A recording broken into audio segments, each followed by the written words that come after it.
जय हिंद समाजवादी साथियों। समाजवादी पार्टी की प्रथम सूची जारी, इन 9 दिग्गज नेताओं को विधानसभा टिकट। जी हां, आज हम बात करेंगे समाजवादी पार्टी को लेकर। जैसा कि आप सभी लोगों को पता है, उत्तर प्रदेश में 10 विधानसभा सीटों पर उपचुनाव होने जा रहा है, जिसको लेकर अखिलेश यादव जी और समाजवादी पार्टी लगातार धुआंधार तरीके से अपनी तैयारियों में जुटी हुई है। वहीं पर सपा मुखिया अखिलेश यादव जी लगातार पार्टी कार्यालय में पहुंचकर नेताओं से, कार्यकर्ताओं से और ज़मीनी हकीकत को जानते हुए जो वहाँ के विधानसभा अध्यक्ष उन सबसे बातचीत करते हुए जातीय समीकरण को साधने के लिए अखिलेश यादव लगातार प्रत्याशियों के नाम को लेकर चर्चाएं भी कर रहे हैं। तो आज हम बात करेंगे उत्तर प्रदेश में ऐसी 10 विधानसभा सीटें जहाँ पर उपचुनाव होना है, उनमें से आज हम 9 विधानसभा सीटों की बात करेंगे। तो सबसे पहले हम बात करेंगे अलीगढ़ की जो खैर की विधानसभा सीट है, जहाँ से समाजवादी पार्टी की तरफ से लक्ष्मी धनगर जी का जो नाम है वो लगातार चर्चाओं में बना हुआ है। लक्ष्मी धनगर जी जिला अध्यक्ष हैं। अलीगढ़ की जो महिला सभा है उसकी जिला अध्यक्ष हैं लक्ष्मी धनगर जी। और लक्ष्मी धनगर जी का जो नाम है अलीगढ़ की जो खैर की विधानसभा सीट है, वहाँ पर समाजवादी पार्टी के प्रत्याशी के रूप में लगातार चल रहा है और लगातार जनता इनके नाम को लेकर चर्चाएं कर रही है, क्योंकि यह जो सीट है स्वच्छित सीट और स्वच्छित सीट होने के कारण यहाँ से कहीं ना कहीं लक्ष्मी धनगर जी के नाम की चर्चाएं जनता के द्वारा की जा रही हैं। लेकिन यहाँ से कोई स्वच्छित समाज से ही, दलित समाज से ही कोई व्यक्ति यहाँ से चुनावी मैदान में उतर सकता है। लेकिन यहाँ से लक्ष्मी धनगर जी के नाम की चर्चा लगातार जनता के द्वारा की जा रही है। अलीगढ़ की जो खैर की विधानसभा सीट है वहाँ से अब हम बात करेंगे दूसरी जो विधानसभा सीट है जो लगातार चर्चाओं में बनी हुई है, वो है पश्चिमी उत्तर प्रदेश में मीरापुर की विधानसभा सीट। मीरापुर की विधानसभा सीट जहाँ से समाजवादी पार्टी के प्रत्याशी के रूप में कादिर राणा का नाम लगातार चर्चाओं में बना हुआ है। कादिर राणा लगातार जनसंपर्क कर रहे हैं, लोगों के बीच में जा रहे हैं, जनता के बीच में पहुँच रहे हैं।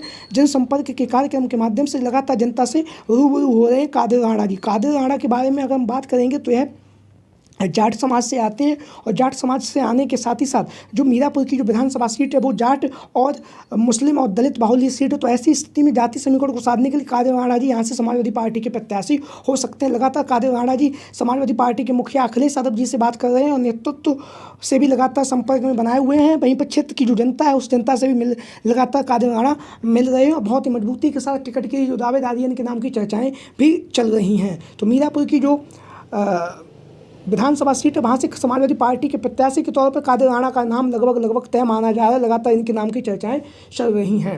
वहीं पर हम बात करेंगे कटहरी की विधानसभा सीट, जो अंबेडकर नगर की जो लोकसभा सीट है वहाँ से लालजी वर्मा जी यहाँ से विधायक हुआ करते थे, लेकिन वह अब सांसद बन चुके हैं। सांसद बनने के साथ जो कटहरी की विधानसभा सीट है यहाँ पर उपचुनाव होना तय हो चुका है। समाजवादी पार्टी की तरफ से अनेक दावेदार यहाँ से टिकट की दावेदारी कर रहे हैं, लेकिन एक नाम जो लगातार चर्चाओं में बना हुआ है वो है डॉक्टर छाया वर्मा।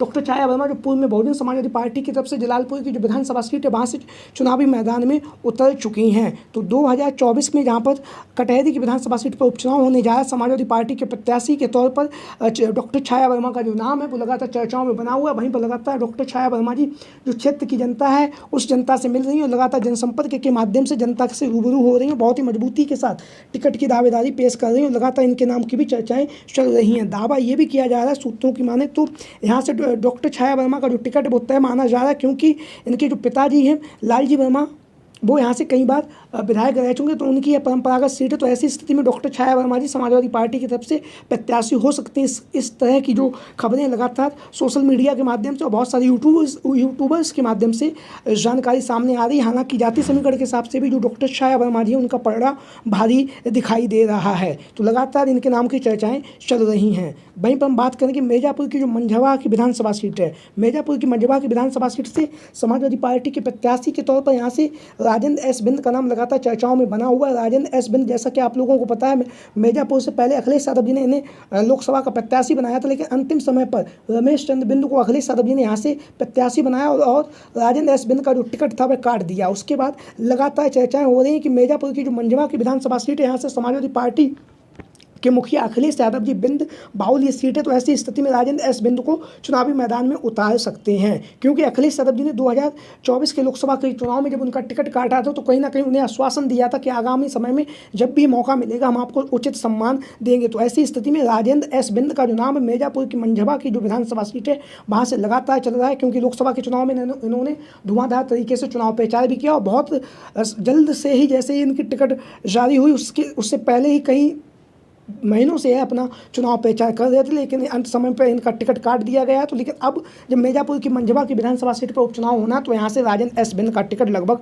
तय माना जा रहा है। लगातार राजेंद्र एस बिंद अपने चुनाव प्रचार कर रहे हैं, लोगों के बीच में जा रहे हैं, जनता के बीच में पहुँचे और लगातार मजबूती के साथ अपनी जो टिकट की दावेदारी है उसे पेश कर रहे हैं सपा मुखिया अखिलेश यादव जी के सामने। वहीं पर हम बात करेंगे अब मिल्कीपुर की जो विधानसभा सीट है, जहां से अवधेश प्रसाद जी की जो मिल्कीपुर की विधानसभा सीट है, वहां से आप सभी लोगों को पता है अब यहां पर विधानसभा उपचुनाव होगा, क्योंकि मिल्कीपुर की विधानसभा सीट से जो विधायक थे अवधेश प्रसाद पासी जी, उन्होंने अपना इस्तीफा दे दिया। इस्तीफा देने का कारण ये रहा क्योंकि वह फैजाबाद की जो लोकसभा सीट है, अयोध्या की जो लोकसभा सीट है, वहाँ से सांसद निर्वाचित हो चुके हैं। सांसद निर्वाचित होने के साथ उन्होंने मिल्कीपुर की विधानसभा सीट से इस्तीफा दिया है और मिल्कीपुर की विधानसभा सीट से समाजवादी पार्टी की तरफ से इनके जो पुत्र हैं अजीत प्रसाद पासी का टिकट तय माना जा रहा है। वहीं पर दावा ये भी किया जा रहा है अजीत प्रसाद पासी जिस तरह से धुआंधार तरीके से चुनाव प्रचार कर रहे हैं, क्षेत्र में पहुँच रहे हैं, लगातार जनता की आवाज़ को सुन रहे हैं, तो ऐसी स्थिति में अखिलेश यादव जी के द्वारा निर्देश दिए जा चुके हैं कि आप यहाँ से चुनावी मैदान की तैयारियों में जुट जाइए, यहाँ से हम आपको चुनावी मैदान में उतारने वाले हैं। क्योंकि अवधेश प्रसाद पासी की जो मिल्कीपुर की विधानसभा सीट है वह उनकी परंपरागत सीट रही है,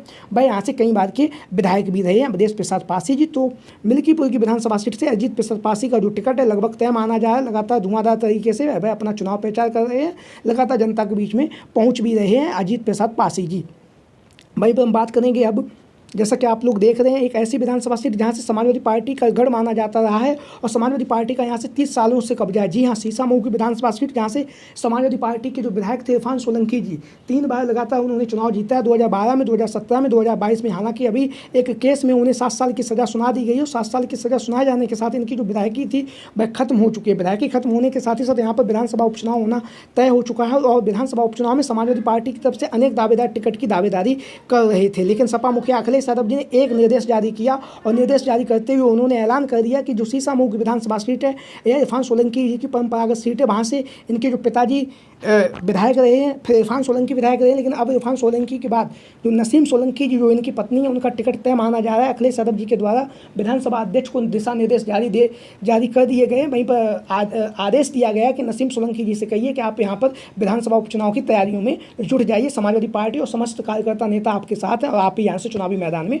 उतरने जा रहे हैं। शीशामऊ की विधानसभा सीट से नसीम सोलंकी जी समाजवादी पार्टी के प्रत्याशी के नाम पर इनका नाम चल रहा है। वहीं पर हम बात करेंगे कुंदरकी की विधानसभा सीट से। कुंदरकी की विधानसभा सीट से यहाँ से समाजवादी पार्टी के प्रत्याशी के तौर पर मुरादाबाद के पूर्व सांसद FT हसन का नाम लगातार चर्चाओं में बना हुआ। मुस्लिम बाहुल सीट है और FT हसन का इस बार जिस तरह से अखिलेश यादव जी ने लोकसभा के चुनाव में टिकट काट दिया था उसको लेकर अखिलेश यादव जी ने रैली में भी कहा था कि जब भी हमें मौका मिलेगा हम FT हसन जी को उचित सम्मान देंगे। तो अब कुंदरकी की विधानसभा सीट से FT हसन जी समाजवादी पार्टी के प्रत्याशी के तौर पर इनके नाम की चर्चाएं लगातार चल रही हैं और लगातार ये क्षेत्र भ्रमण कर रहे हैं और लगातार जनता के बीच में पहुंच भी रहे हैं FT हसन जी। वहीं पर हम बात करेंगे अब फूलपुर की विधानसभा सीट को लेकर। फूलपुर की विधानसभा सीट जहां से अनेक दावेदार समाजवादी पार्टी की तरफ से टिकट की दावेदारी कर रहे हैं। वहीं पर एक नाम जो लगातार चर्चाओं में बना हुआ है वो है दूधनाथ पटेल जी।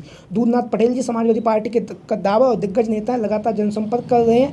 पटेल बाहुल ये सीट है, तो ऐसी स्थिति में अखिलेश यादव जी यहाँ से दूधनाथ पटेल को चुनावी मैदान में उतार सकते हैं। लगातार दूधनाथ पटेल जी जनता के बीच में पहुँच रहे हैं, जनसंपर्क का कार्यक्रम कर रहे हैं, लगातार जनता के जो मुद्दे हैं, जनता की जो समस्याएं हैं उन समस्याओं को सुन रहे हैं और बहुत ही मजबूती के साथ अपनी टिकट की दावेदारी भी पेश कर रहे हैं दूधनाथ पटेल जी।